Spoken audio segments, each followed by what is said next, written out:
Well, welcome along to another live Red Tinted Glasses episode. For those of you listening to this episode later on, we are broadcasting this live on Thursday lunchtime. Callum, I'm not quite sure if this is going to turn into a terrible rant or be quite therapeutic. I think it has the potential for both. Decided to, stay down in Kirkcaldy whilst, Caitlin's away in Budapest. I thought that will allow me to go to the game whilst I work from home.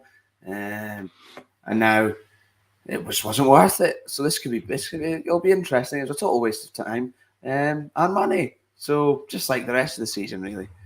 Yeah, no, you also did have the option to get that earlier train home and get up to Aberdeen, but you did decide to stay a little bit longer and wait until Ferguson missed his penalty before your departure from Tynecastle. But yesterday's result leaves Aberdeen quite a staggering 17 points behind newly promoted Heart of Midlothian and still searching for our first league victory of 2022.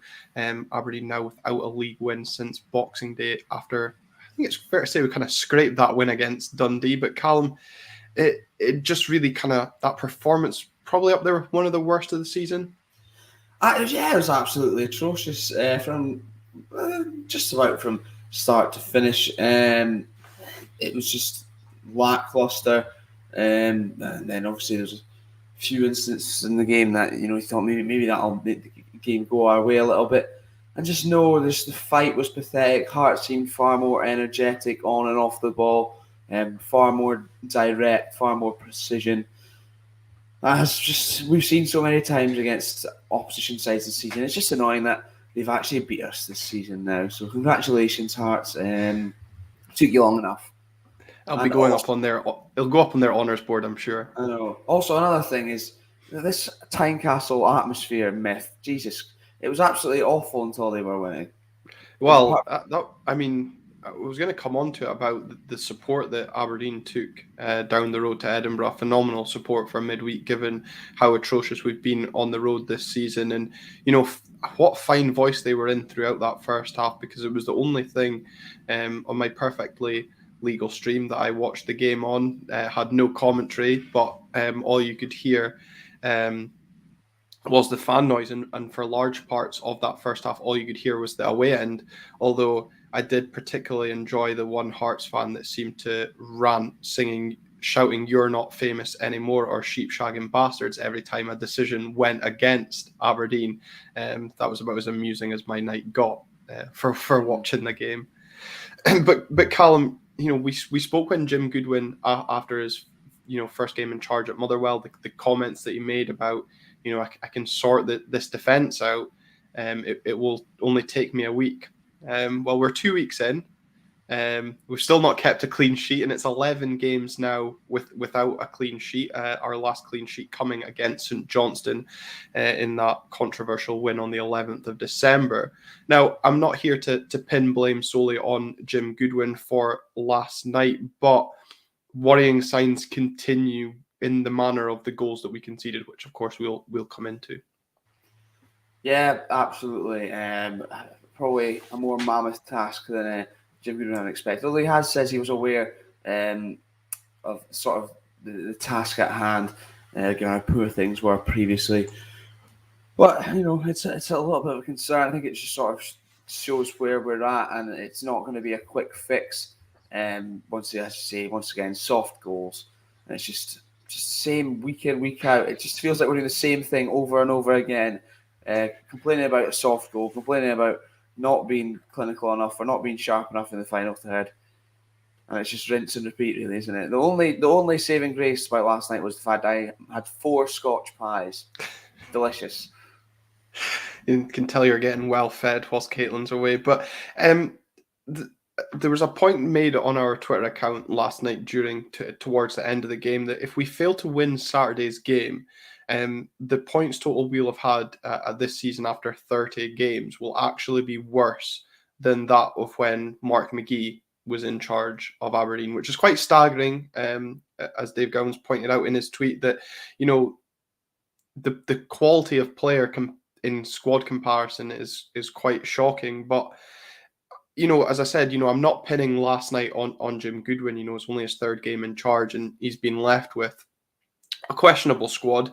And I think, Callum, it's very much fair to say there's a lot of players in that squad that need to take a long, hard look at themselves. We've got internationals in that squad. We've got players that have won trophies. Scott Brown, I'm looking at you in particular for your performance first 10 minutes. Players in that squad are not standing up and being counted for when the going gets tough. They're shirking their responsibility. And we've had people, coming into the comments. Jonathan Main and Paul Reiki will come on to them. There's quite an overreaction maybe last night about, this club won't get relegated. And I probably share that. The fact that Dundee and St Johnstone have been so bad will probably save us this season. But the form that we're on is almost relegation form. Well, the fact that there's even a question, given the financial backing that's been had and probably the money, the way it's been misspent, it's a massive concern. It's really it's got to drive. I kept saying third's not out of the question, fourth's not out of the question, out of the question. But the problem is, it's just increasingly mental that everyone else, sort of between us and them, still haven't really made any sort of distance between it. Thank God, almost they're just doing just as bad as us just now. I honestly don't know how we're sort of keeping up with these teams given our recent form. It's quite bizarre. But it's almost like nobody wants to get into the top six amongst a cluster of teams. I don't know how, because our form's been so bad, and I feel like other teams are picking up wins every now and then, but they're still not making any clear distance between us and them. It's really weird. Yeah, and I suppose that's kind of we'll get into one of the points Jonathan makes, because we're 9 points ahead of St Johnstone in 10th, albeit, Dundee do have that game in hand that could reduce that gap down to 7 points. But in the same hand, we're 3 points off of the top 6 and 5 off our European place of 4th. But with St Mirren also having a game in hand that could extend the chance of getting into the top 6 to 4 points, I really feel, and I probably agree with what Jonathan's saying, the talk of finish is probably over. We're not performing consistently enough. If you look at the fixtures of the teams in and around us, they've probably got a more favourable run of fixtures. We've got 2 away games and we can't buy a win on the road just now. If the talk of finishing 4th is over, is talk of top 6 also over? Because I kind of feel like, Jonathan, I'm also resigned to us being in the bottom 6. I don't think it's impossible yet. Obviously, it's not out of the question, but we'd have to have some quite quick turnaround in the last 4 games before the split. It would have to be remarkable and almost miracle-like from Jim Goodwin. So it certainly wouldn't surprise me if we do end up finishing in that bottom 6. Are you looking forward to the League Cup group stages, anyone? Arbroath away in that, maybe in like July? That'll be fun, no? Yeah, I am actually. Well, I'm hoping that Fraserburgh go on to win the Highland League, and then with one of my mates playing for Fraserburgh, then hopefully get drawn against them, and might sort us out with a wee corporate table at that game. We'll look into that. But okay, I think one thing, I suppose, obviously we're going to come into looking at the game itself from last night, and obviously we've got to, unfortunately, preview a trip to Ibrox at the weekend. But Callum, I suppose one thing after this weekend that maybe will work in Jim Goodwin's favour is the fact that between the game against Rangers and the game against Hibs, we've got a 2-week break due to our cup exit. So, a good 2 weeks for Jim to work with the squad. And then again, after that Hibs game, due to the international break, we have a 2-week window between Hibs and our trip to Dens Park. And, I'm really discounting this trip to Ibrox already at the weekend. And, as you said, it's not impossible to get into the top 6, but any hopes of doing so, this game against Hibs in 2 weeks' time is almost turning into a massive 6-pointer for any hopes that we have of getting into. And do you think, though, obviously, Jim Goodwin will be lining up focus to try and win the game at Ibrox, or certainly take something from it. But do you think he'll be kind of looking forward to the fact that he'll have almost that week off in between the Rangers and Hibs game to really work with the squad? I think so. There's a lot of time. I'm sure they'll spend a lot of time on the training ground at very high intensity. Well, we did think last time we played Hibs that we had a nice break, plenty of time to work on the training ground. Maybe that'll help us, and it absolutely didn't. But now that they've got a new manager in charge, it probably is ideal that he has a lot of time, just the one game to focus on well in advance to prepare for. It could definitely work in our favour, and I hope it does. I really, really do hope it does. One question for you, Glenn. Would you rather finish in the top 6 and get battered every week, or just have a nice time languishing in the bottom 6? Well, I suppose, there's talk of being, I don't think we're going to get as high as 4th in Europe. So, you get into the top 6, you obviously play some nice fixtures, but it means nothing. But part of me is thinking, if we finish in the bottom 6, that gives Jim Goodwin an opportunity to assess his squad. Maybe blood in some of these youngsters that are currently out on loan. I don't know maybe the ins and outs on whether the likes of Evan Towler, Hanratty and whatnot, if they can even get first team minutes. But I always see this quite, like, I've seen this tweet last night about Jim Goodwin will really learn a lot from his squad on nights like this. Well, I don't know how much he'll have learned. Probably there's maybe a lack of desire in the squad. So for me, if we do end up in the bottom 6, I think it gives us the opportunity to freshen up the squad. However, if Dundee were to win their game in hand on us and then beat us at Dens Park, it's not out of the question that we could get dragged into a playoff battle. So we're almost in that kind of pendulum, that bottom of the swing, that we're close to being dragged to somewhere we don't want to be, but put a couple of results together and we can just see out the season. It's a really strange one. Yeah, I feel like we've been like that for ages, though. Like the last 3 or 4 months, that's sort of the way things have been just now.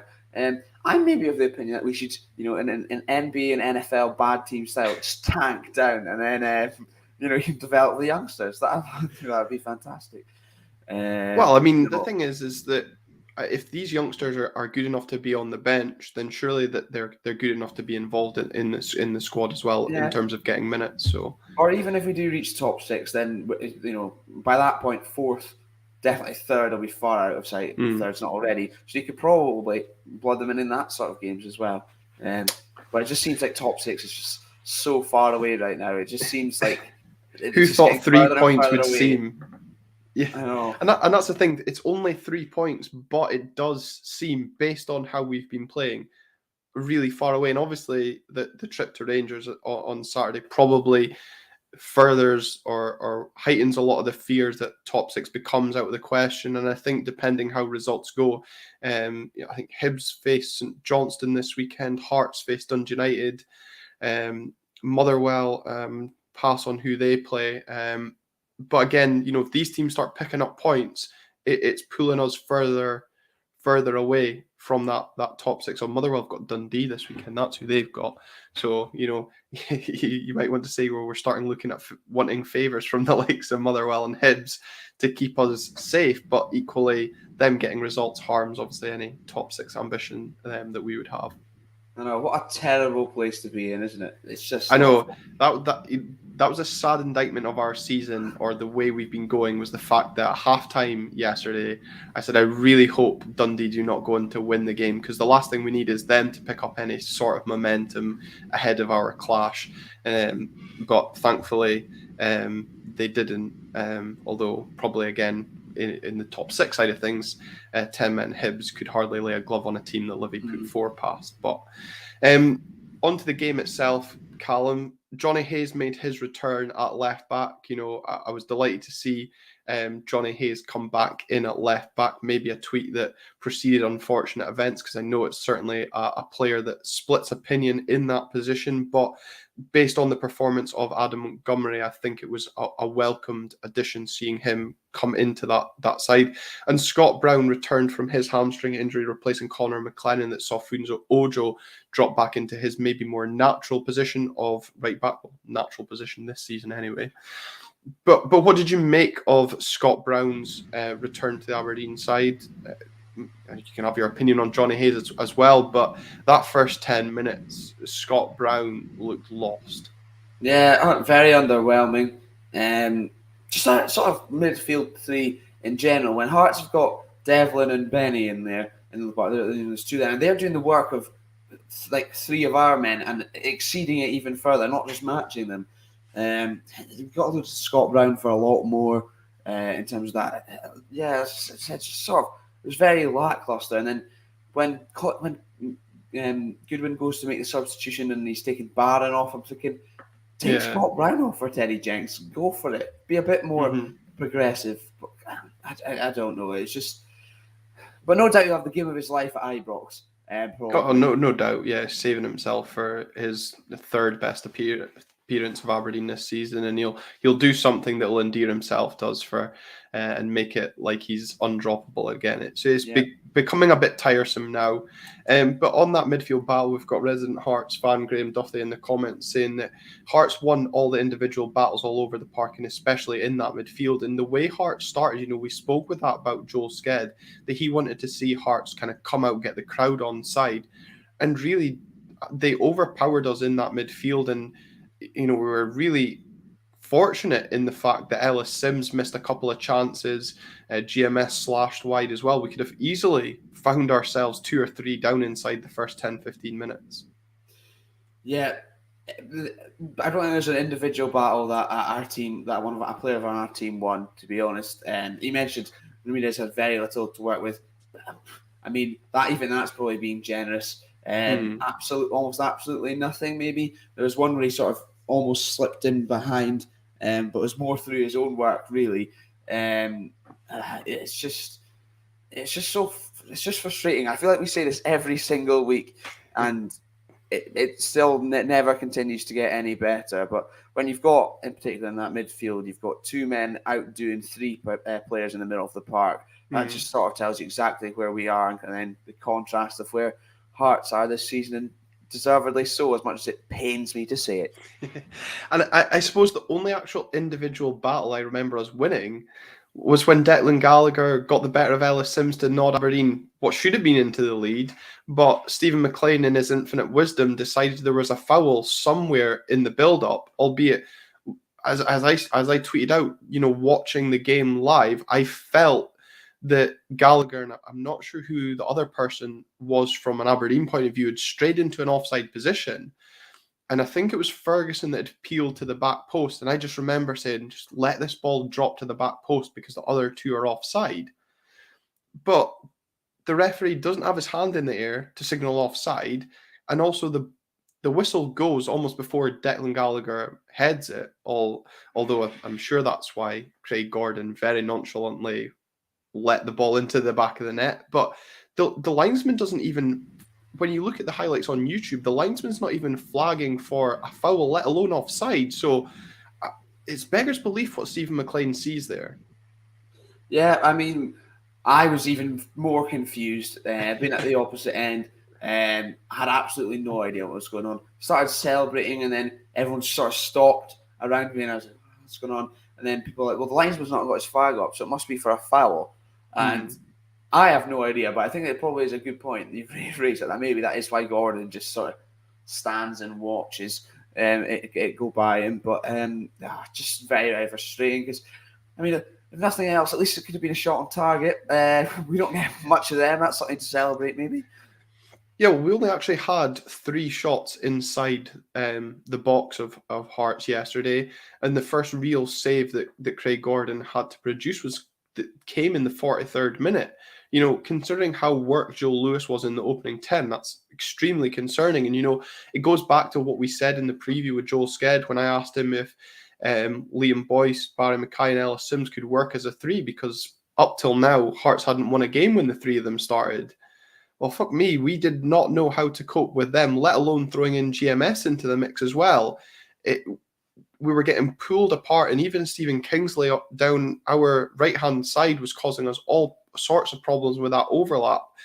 And yeah, it was, I mean, no real surprise when Hearts took the lead, but the most frustrating point is, once again, it's soft, and we have two opportunities to clear the ball from set piece, and we fail to do it on both occasions, and the ball kindly falls to John Souttar, who slams home. Yeah, I mean, can't take away from John Souttar, I suppose. Took it very, very well. It's interesting to see how happy the Hearts fans were after he scored, given the death they've been giving him in the last month or so. But, each to their own. It was a good finish, but I say we had chances to clear the ball, chances to clear the line. No one even got near Souttar when the ball falls to him as well. Absolutely no one. And then there's just so many bodies for the ball to come through. Somehow makes it through the lot. And I mean, by that point, Joe Lewis probably doesn't have a chance. And we find ourselves 1-0 down once again. And it's just away games absolutely killing us this season. But it's just very, very typical of Aberdeen. It's such a typical goal to give away with the way things are going this season. Wasn't really surprised in any way, shape, or form. Yeah, and when you watch back the replay of the goal as well, what's more disappointing is you've got Scott Brown and Christian Ramirez both going for the same ball. Communication's a wonderful thing. Just speak to each other. Someone take responsibility of that situation. I'm not sure who heads it clear the first time, but they head it wide and gives Hearts an easy opportunity to get the ball back into the box. And then you've got your Scott Brown and Christian Ramirez both challenging each other to try and head it clear, and they basically just knock it down. It was a great assist for John Souttar, and yeah, you can't really blame Joe Lewis on that occasion. But there was no real kind of reaction from Aberdeen at all. The only real kind of chance of note was from Christian Ramirez in that half. As you said, he did some good work in holding the ball up, and he kind of got himself into a position where he was bearing down on goal. And then it just seemed to be kind of a heavy touch and a bit of maybe uncertainty, and it kind of ended up just coming to nothing. But yeah, I didn't really know what to make of that situation. The folk that were at the game were saying to me that, he should have done better, but I just felt a bit sorry for him in that situation, because it was the first time he actually seemed to have possession of the ball for longer than 1 second. True, and as I mentioned earlier, that's the only real chance he probably had, from my memory. Even though I did leave the game as soon as Ferguson missed the penalty. I mean, he didn't do anything after that anyway. So. Well, that's reassuring. But at the same time, he creates it himself.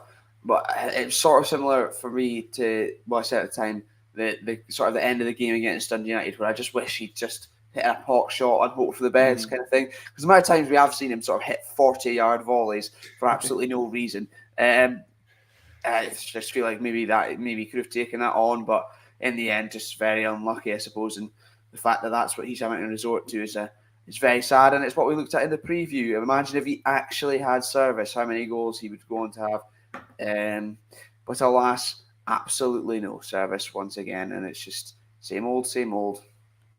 Yeah, and I put in the notes as well that when we go 1-0 behind, it's kind of similar sort of story of us, weathering an early storm, getting into the game, and then conceding a sloppy goal. But conceding a sloppy goal, you expect a reaction. And I mean, watching that game last night, I don't know what you felt being at that game, but I felt there was no real ever response to going 1-0 behind, and I never felt we looked like even drawing level, let alone, apart from obviously the penalty incident, getting a way back into the game at 2-0. No, yeah, basically exactly the same. You mentioned earlier I could have got an earlier train. It was basically as soon as it goes 2-0, there's probably a chance I could go get back to Kirkcaldy, get my stuff, and then get back up to Aberdeen the same night. So I did consider that, but there was just absolutely nothing from us. You saw us react very well against Dundee United. I think that's fair to say. I don't know whether the crowd helped that or whatever the occasion, I don't know, but it's just basically pathetic from us. We just sort of went out without a whimper, and you sort of felt it was probably only a matter of time before Hearts get a second and ultimately kill the game off. And well, that's exactly what happened. Yeah, Hearts come out all guns blazing in the second half, looking for that killer second goal, and that's what they did. Barry Mackay with a great chance to make it 2, which was well saved by Joe Lewis, and after the ball bundled past him, Scott Brown just hoofs it as high and as far as he can, and it goes out for a corner. But from the resultant corner, Stephen Kingsley gets the freedom of Tynecastle to ghost into the box. And, you know, the more you watch that set piece back, the worse it looks from an Aberdeen point of view, but the more impressive it probably is if you're a Hearts fan, because, you know, we did Hearts, you know, with a brilliant set piece goal with the kind of off the ball work of Scott Brown at Pataudry. And there's a lot of off the ball work that goes on here from a Hearts point of view, but a lot of poor work off the ball from Aberdeen. Now, I don't know if this is Jim Goodwin's setup, how he wants this team to defend set pieces and corners, but it was fucking woeful, or we just don't have the players that have the ability to follow that instruction. Lewis Ferguson's picking up Haring at the edge of the box, and Stephen Kingsley's just loitering with nobody around him. As the ball's away to come in, Haring drives towards Lewis Ferguson, as does Stephen Kingsley, who uses Peter Haring as a kind of shield to get round that cover, and basically has a free run towards Christian Ramirez, who is in the middle of Jenks and Gallagher behind him. The three of them, if you pause it on the YouTube highlights, they're just staring glumly at the ball, watching it sail towards them. You've also got Scott Brown, who's standing aimlessly in the 6-yard box between Jenks and whoever the man is on the front post. Don't know who or what he's doing there. And Stephen Kingsley's then got the freedom to run on Ramirez, who's not set to jump, and just batters through him, gets the ball, and that header's got some amount of power. It looks pretty much straight at Joe Lewis, but again, Joe Lewis has got very little time to react or do anything about it. It's just a really shocking goal from an Aberdeen point of view once again. I've not seen it back, admittedly, but that picture you just painted sounds comical. This word of these in terms of our defending. Jim Goodwin after the game, you know, he was saying for him it was just a sheer lack of desire and aggression for us to go and win that ball. And as you mentioned, the players there just standing, watching it come into the box. To be fair to Christian Ramirez, many times we have seen him defend our box very, very well. This time, however, didn't react. But not the only. Yeah, he goes one. down. The worst part as well, he goes down just holding his ankle like he's injured as well to try and almost buy a free kick. It was pretty embarrassing actually when you look back. And you know, I studied it back because at the time watching it, I did think it was maybe Declan Gallagher's fault.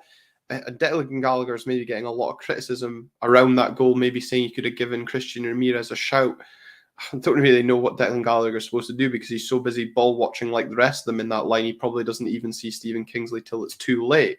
It's just really poor awareness in it, as you know, you highlight there from Jim Goodwin, that desire.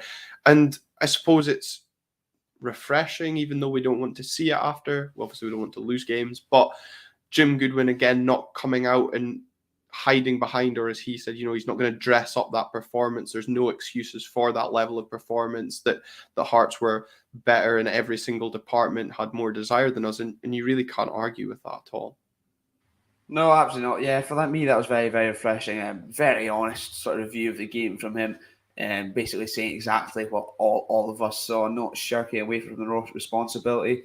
I also like, you know, he said like, he was completely as responsible as his players, and they've all got to sort of group together and get us into a better situation, which it's nice to hear. I suppose it would be even nicer to see these things happening, but I understand for Jim Goodwin it's probably a very hard place to walk into. There's probably a severe lack of confidence in that dressing room, lack of quality, lack of desire right now, which is sort of another reason.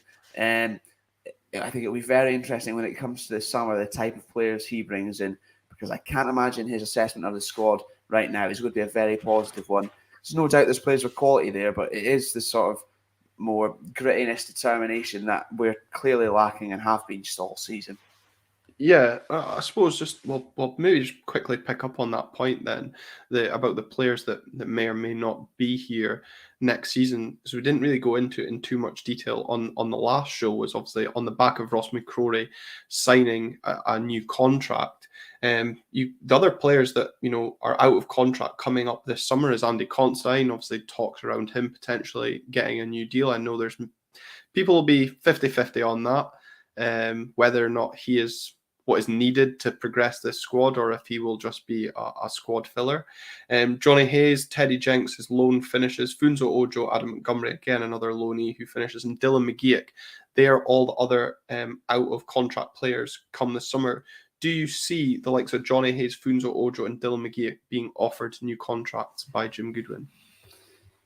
Given the wage they're on, in terms of sort of Dylan McGeoch, the lack of contribution he's been able to add this season, not probably not through any fault of his own, really, just through injury, being out of squad time and time again. I can't see him being renewed. Johnny Hayes, well, we were saying this last night. It's a massive concern that he's probably our best left back option at the club, given he's not even a left back to start. And the thing is, and Andy Considine is not the answer to that solution either. No, I just want to put it out there. It's even more concerning the fact he might even be better than what we've got right now at 34 years old, having just been out for like 6 months at least. Johnny Hayes, imagine he's probably on a decent wage too. Jim Goodwin's probably seen that as another chance to reinvest, because how many players realistically otherwise are we going to be able to get off the books? Other than players such as Ferguson and Ramsey, which you probably don't want to lose, but then the money coming in might be too good to turn down. And then Funso Ojo, good utility man. He's certainly not the man that's going to take us on to the next level, really. Probably a good person to have in the squad, around the squad, but his versatility is there. But again, he's probably one of our higher earners, along with Dylan McGeoch as well. So yeah, and at the same time, you look at his versatility, because probably realistically, in any position, he's not good enough to hold down an actual starting spot, whereas his ability to fill in at a reasonable level anywhere else on the pitch is probably the reason why you would keep him, perhaps. Yeah, but then you also look at the players that have filled in when he's not been playing, mainly Connor McLennan, who, honestly, how he has got over 100 appearances for this club is mind-blowing, because when you're losing a game, Connor McLennan is never the answer, because once again, his feet and brain just do not work in sync. And it's almost, I'm beginning to feel sorry for him trying to watch him take on defenders. I do actually feel sorry for him, because I feel like he looks like a type of person who should just be able to beat people at ease. He just looks like that kind of way. And at times we've seen it, certainly when he first came into the team. But I don't know what it is, whether lack of confidence or just whatever, a multitude of things. But when he came on, I'm like, well, how long is it going to be before he beats himself? And it's basically the first time he's on the ball. And someone else said he'll be at Cove in a couple of years. And I was just thinking, oh, God, the poor boy just can't catch a break, can he? But also going back to about the sort of squad fillers. Obviously, we'd seen Connor McLennan filling at right back as well. The fact we're even in this position where we're having to have Funso Ojo or Connor McLennan play at right back when Calvin Ramsey's your only right back at the club and he's 18 years old. It's just quite the situation to find yourself in. Same with left back, when you're having to rely on a Celtic loanee who's 19 or something as well. And is he even a left back? Who knows? But this goes back to what we've been ranting about since January about investment into the squad. Dave Cormack promised backing to Stephen Glass. Now, whether or not he didn't back Stephen Glass fully because he knew Glass's time was limited, but if that was the case, then he should have punted Stephen Glass at the beginning of January, got in Jim Goodwin, and invested in Jim Goodwin to try and help him earlier. We've just created, now you can blame who you want, whether it be Glass, Cormack, the players, but we've almost concocted this mess ourselves, and we're getting embroiled in a situation where we don't want to, but we're going to have to try and formulate something to stay in the league, secure our position, try and battle for top six, however you want to look at it. Yeah, I mean, it's not like we said it time and time again. I mean, I kind of seem to remember Joel Sked having mentioned it as well. So other teams can see it. To be fair, it might even go back further. It might go back to summer. So it'll be very, very interesting given the thoughts we've heard on Jim Goodwin's the recruitment of Jim Goodwin from his mouth. I think it makes summer very, very interesting. And we probably do need to see the squad gutted and almost start again and see what we can do from there, really. Yeah, well, big kind of summer ahead, not just for Jim Goodwin, but the head of recruitment as well. I suppose really going to be kind of a test of his job. And as I said, obviously we liked kind of the talk of Jim Goodwin, the refreshing kind of nature post match. And I did enjoy someone replying to the club saying, "I hope that's just the PC version of what was delivered to the players at full time," because I'm sure when you see the passion coming off the touchline, I'm sure he won't have held back. I have no doubt that'll be the case. I ought to have been a fly on that wall. Yeah, absolutely. Obviously, Aberdeen did get a lifeline. Craig Gordon was tested in the second half. When Aberdeen were awarded a penalty when Nathan Atkinson brought down Lewis Ferguson, there's been some debate, surprisingly, in my opinion, around the award of this penalty. Paul Reiki, a regular contributor to our YouTube channel, he didn't believe it was a penalty, as well as making some other comments on our style of play, that we look nice in the middle of the park, but that's it, and we fell apart after the goals, which I think we've discussed. Now he says never a penalty. I know Graham Duthie in the comments as well doesn't think it's a penalty. Robbie Nielsen thinks Lewis Ferguson conned Stephen McLean into the award of the penalty. Callum, as someone that was at the game, penalty or not? Well, I claimed for it. With any just... That doesn't mean anything. Yeah. At the time, I thought it was just, I don't know, but just because I really wanted the penalty. That's probably more than anything else. A few people around me going, never a penalty ever. Very soft. Yeah, I probably do tend to agree. But at the time, absolutely take it. I mean, maybe it's playing on Ferguson's mind that it was definitely not a penalty given the way he hit that. Yeah, well, I mean, that's the first penalty he's ever missed for Aberdeen. But on the penalty itself, I just thought Atkinson had left his leg out and Ferguson goes over it. As I said, obviously the camera angle where I was that was being provided on the stream, it just looks a stone waller, and it's maybe kind of got the same kind of viewpoint that the McLean's kind of looking at it. But obviously maybe he's still feeling a bit poor after the decision that went against us in the first half, and he thought, shit, I better give them something. But Lewis Ferguson wasn't one for taking the gift if you didn't see it as a penalty. And the worst part about that penalty was how nonchalantly Craig Gordon not only saves it, gets up and just launches the ball towards Barry Mackay to start a Hearts counter-attack. Like, we could have quite easily found ourselves going a further goal down. It just summed up our whole night, really. Basically, just a very poor penalty. I seem to remember Gordon having not a great record of saving them as well. But he made that just look so easy. He's bloody huge, and it's just really frustrating how good he is. I hate him so much. I hate him. We're just giving him some confidence in case Scotland need penalties in the upcoming games. Yeah, maybe that's the case, but he just made it look so easy. For me, probably being the best goalkeeper in the league this season. I don't even think that's probably up for much debate. No. And the way he just distributed it very quickly after, just absolutely no nonsense. Just didn't have time for it absolutely at all, and just made things even worse, and then made me abruptly leave. Yeah. Well, it's funny because at 2-0, Gemma says to me, how long are you going to be watching that game for? So it's 2-0, the game's pretty much over. She says, why are you still watching it then? So there's half an hour to go. It's putting yourselves through that remaining torture, knowing there's no hope of us getting a lifeline, albeit we go on to get the penalty and then make a fool of it. But there's no league wins in 2022, and just if things couldn't get any worse, it is a trip to Ibrox that awaits on Saturday. Callum, are you going to the game again? I am, yes.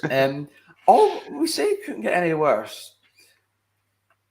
I would maybe say that if you're going to pick one game, a game against Rangers might be it, because we're crap, we're utter crap, and against anyone in the league that we're probably going to lose.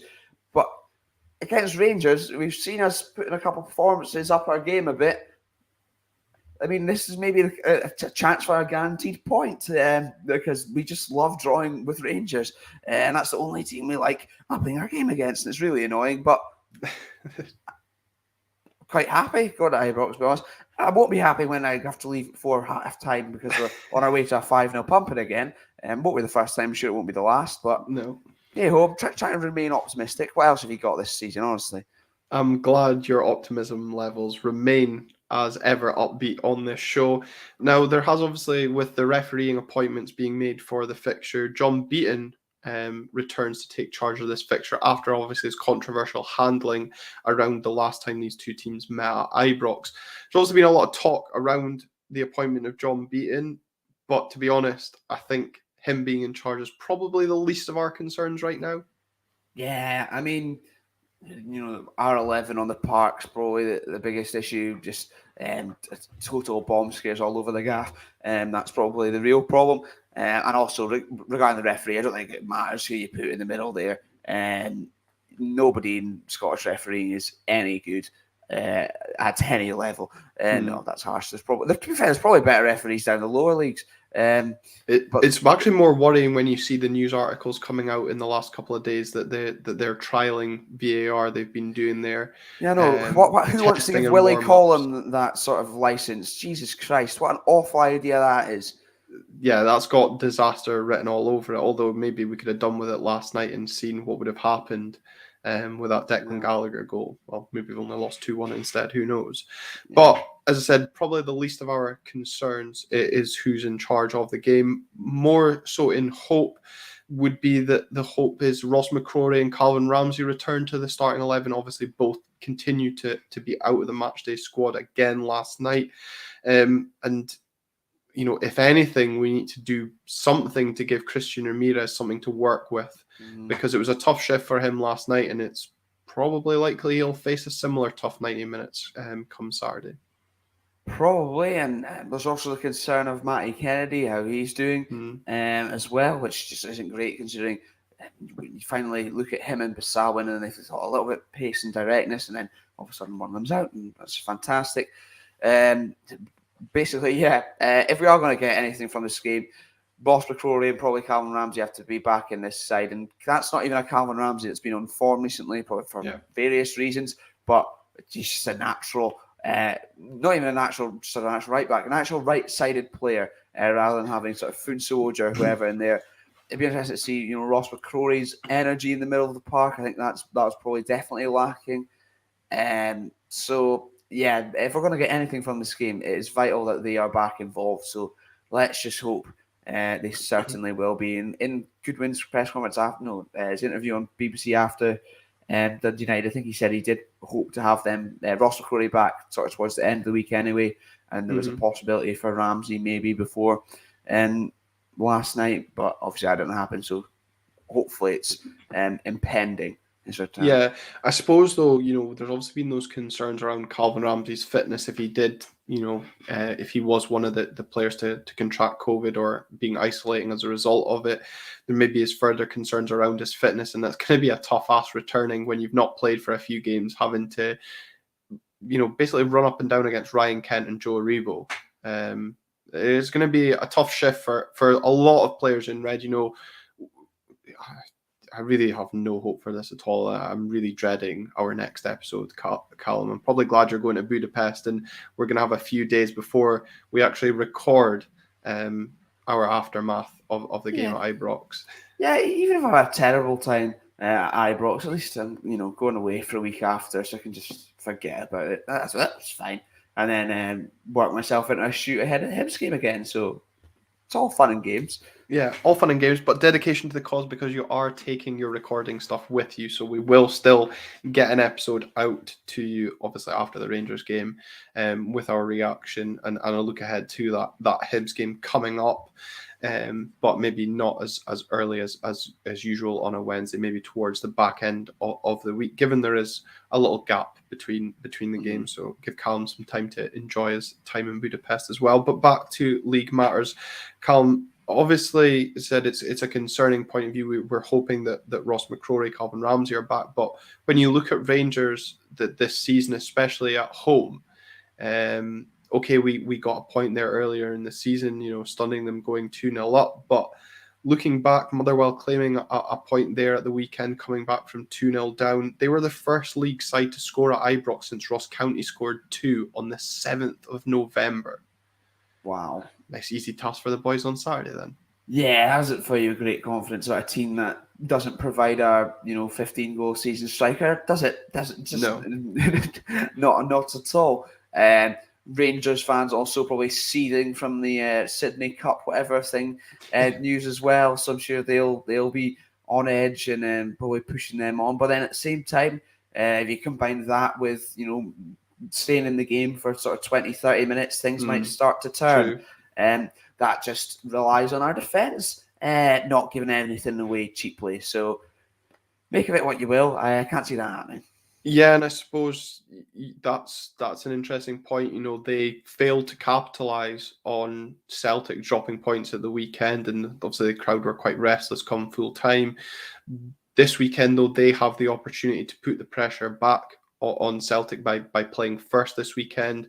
Obviously, our mind is on our own business, and I suppose it might be in the back of Jim Goodwin's mind. He has run Rangers close previously, during his time at St Mirren, obviously beating them as well, albeit that those games being at home. But again, we say if we need any hope of a result, we've got to keep ourselves defensively sound, and we haven't seen our defence be sound, let alone make kind of these silly little mistakes that are costing us. And unfortunately, when you're coming up against a team like Rangers, who've got Alfredo Morelos, Joe Aribo, Ryan Kent, James Tavernier, even from set pieces, we cannot allow Rangers a half chance, because Hearts were maybe not clinical enough when their half chances came about last night. But when you come up against the likes of Rangers and Celtic, they tend to be more clinical.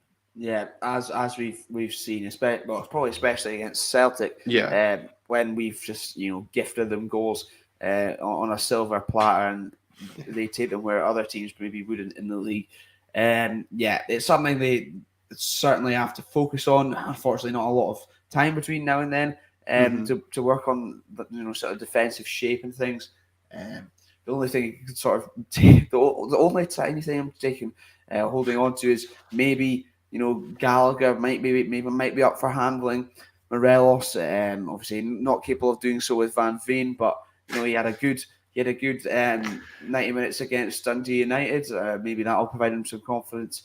It's a sad state of affairs when given the way things have been going this season. We're now going, Gallagher, we'll have to rely on him for keeping Morelos in his back pocket. But hopefully they will up their game once again, as we've done against Rangers and only Rangers this season. And we can get a result. And I'm holding on to that slight bit of confidence. Tiny bit. Well, I suppose we should probably end it on a high note, and that is the confidence that Callum possesses. As ever, it's been strangely pleasurable doing a live after a defeat or a poor performance. Slightly therapeutic. I hope you guys have also at home enjoyed this therapy session, and it's given you a bit of calming on what was another poor night on the road for the Dons. As ever, if you are listening, make sure you hit that subscribe button. If you're watching on YouTube, hit that subscribe button, leave a like, leave a comment, as many of you have done during this live as well. We do continue to appreciate the support. And as I said, we will be back towards the back end of next week with our reaction to the trip to Ibrox and the impending result that may follow. But Callum, we'll leave you with your last optimistic thoughts. Last optimistic thoughts, yeah. Jim Goodwin's getting a score draw this weekend. Well, on that positive bombshell, till next